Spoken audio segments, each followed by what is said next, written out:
And we are gonna turn our attention right to Andrew tonight, and when he's done, we will close out with the promises, followed by the Lord's Prayer. Thank you, Jake. Thanks, Jake. Jake. Good job. Some people's kids. I'm Andrew, I'm an alcoholic. I'll stand up. I've been sitting all day in my hair. Yeah. So this here annoys the shit out of me when frickin' old timer bullshitters do this, but no, I'm gonna do it. So, I got this big book app on my damn phone, and it tells you how long you've been sober in months, days, and hours, which again annoys me, but here we go. So I got 33 years, which is 396 months, for God's sakes, I'm getting old, 12,056 days, 239,340 hours. Wow. So the important thing about that, and again, I hate this because it's a day at a time, it really is. So the important thing about all that is 12,056 days. We don't stay sober for years, we don't stay sober for weeks or months, we stay sober today, just today. And I have stayed sober on many occasions for an hour. 45 minutes, half an hour, God knows what. So anyway, my sobriety date is May 12th, 1989. So yeah, 33 years. Two quick disclaimers. If I say something tonight, which probably won't happen with you people, but I always do this. If I say something this evening that offends you or you do not agree with, do not bother me with it after the meeting. Call your sponsor. Or your mommy. Also, if you don't hear another fucking thing I say tonight, please hear this. You don't have to use. You don't have to use. You come here and do this with a sponsor, you got choices. And it took me a long time to figure that out. So yeah, what was it like? So, growing up was, I don't know, you peel the onion as you get older, and the more I peel, the shittier it gets, but on the other hand, it was pretty good, It's important to let our parents off the hook. It really is. So if you take my mom's side of the family and my dad's side of the family and shake the family tree, all kinds of alcoholics and mentally ill nuts fall out at the ground. And all that shit, in spite of everybody's best efforts and best intentions, because I firmly believe our parents all tried to do their best. Now, most of ours, not all of us, but most of our parents, mine included, didn't always have the tools.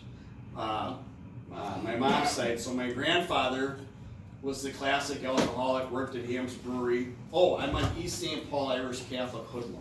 We'll get to that. So, my grandfather and my mom's dad, Ham's Brewery, he'd get drunk, Grandma would go down there, beg for his job back. My uncle's job most nights was to go down to the Payne Avenue bars, find Dad, my grandfather, drag him out of the bar, then the fight would start, he'd go all the way up Wells Avenue into the house. And so my mom grew up in an insane asylum. There was 9 kids.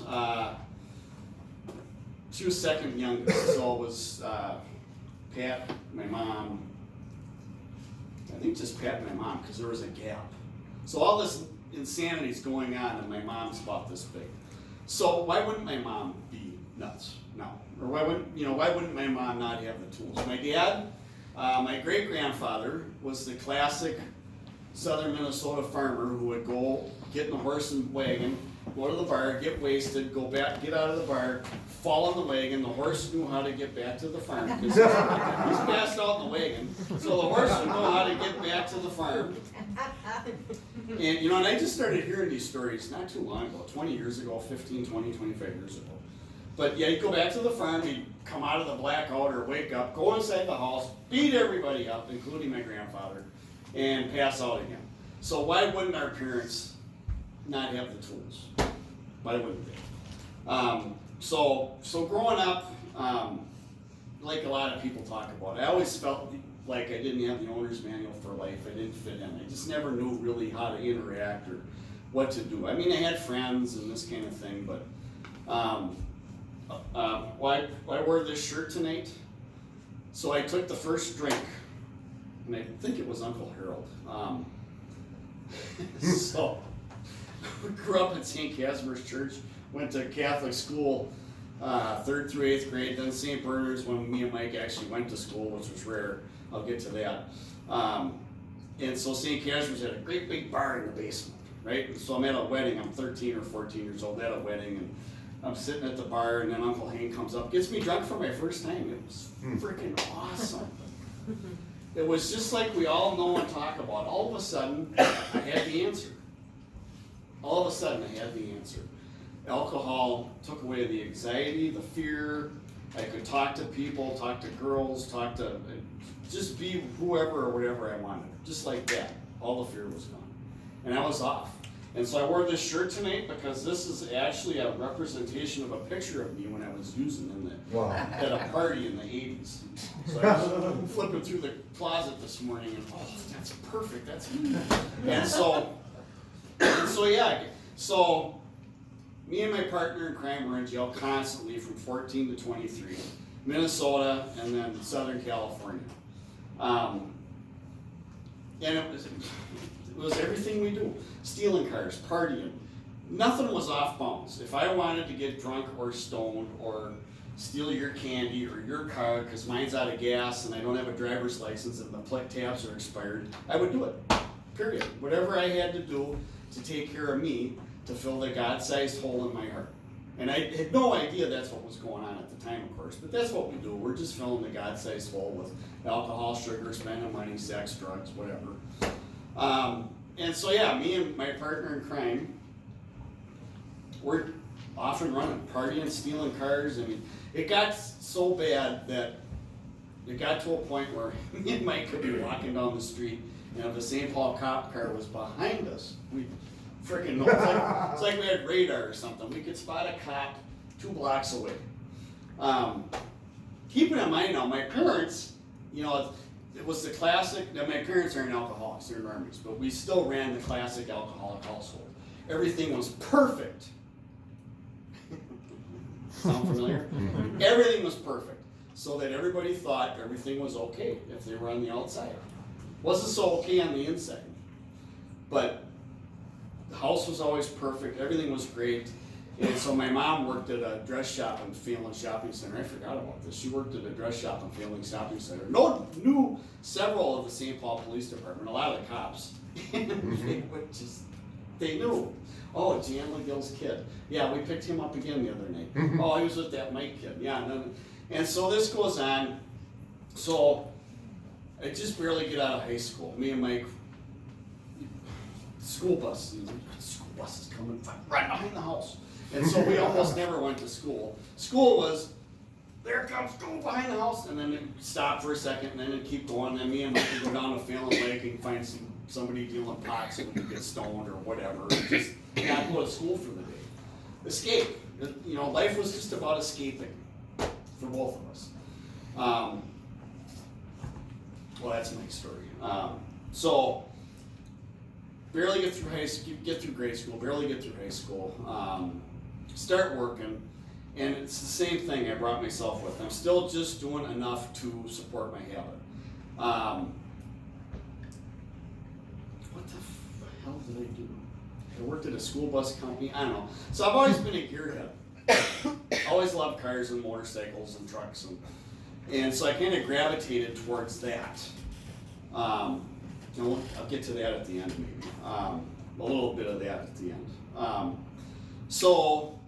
But it never worked out because I couldn't keep a driver's license. I was always getting DWIs and speeding tickets and driving after revocation and all this, and it never occurred to me that the drinking's a problem. And I get you gotta go to AA. The judge is standing up there, well, you're sentenced to AA, get your damn card signed and get the fuck out of my office. So off I go, I'm going to these AA meetings. I'm 20, 21, 22.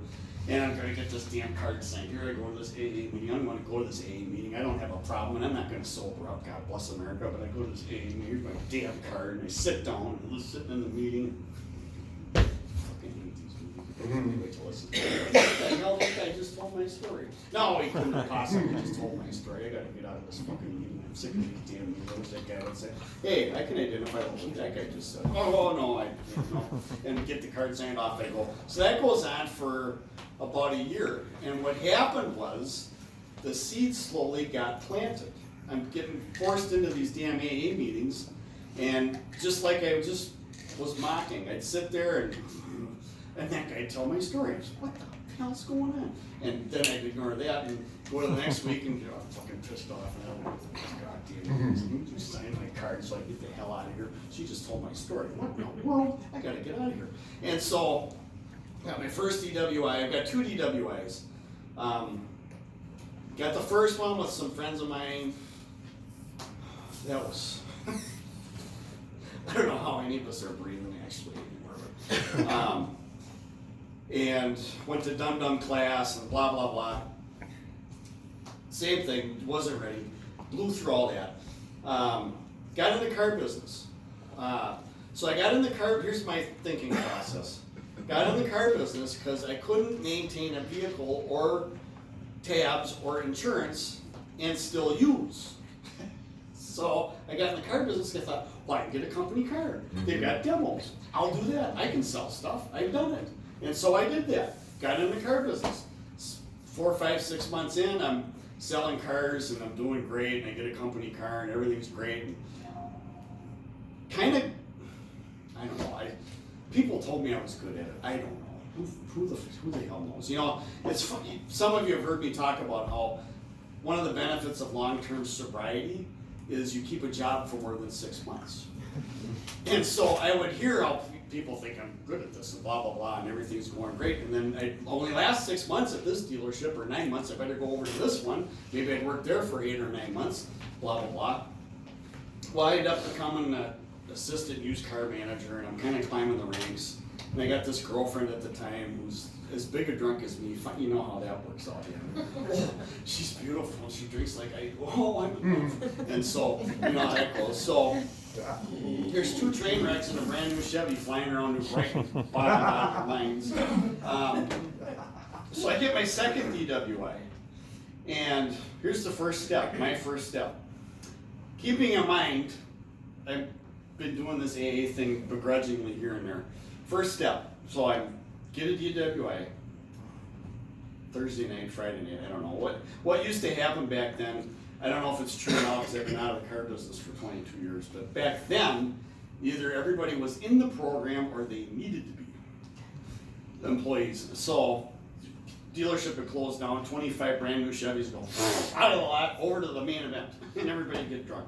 So, I remember waking up in jail, the downtown St. Paul. I don't know how I ended up in the St. Paul jail because I got arrested in Ramsey County. No, St. Paul.